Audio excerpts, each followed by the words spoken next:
एक दिन एक बहुत खूबसूरत राजा का बेटा पैदा हुआ।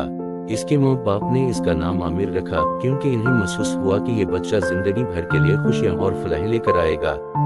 आमिर की जहानत और ज़कायत बहुत अच्छी थी।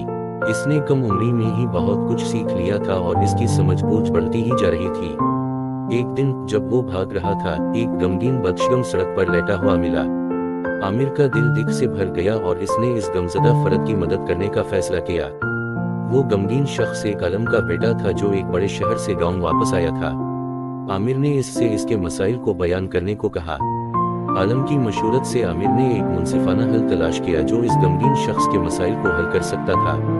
इसके बाद आमिर ने आलम से मजीद सीखने का इरादा किया और इनके पास रहने लगा। आलम ने इसको मेहनत, तालीम और अखलाकियात सिखाए। आमिर ने इनकी राह चलते हुए बहुत से अखलाकी उसूल और इंसानियत के फरूग को समझा। बस एक छोटे से वक्फे के बाद आमिर का बेटा होने का इतराफ करने लगा। इसके वालिद ने इसे एक दिन अपने राज का वारिस बनाने का ऐलान किया। आमिर की जहानत और आलम की मेहनत के बदले राजा ने इन्हें एक आलम के तौर पर मुंतखब किया जो दीन, तालीम और अखलाकियात के हवाले से बहुत मारूफ थे। आमिर का दिल खुशी से भर गया। अब वो अपने राज के साथ अदलिया में भी फैसले करता था और अपने अवाम की मदद करता था।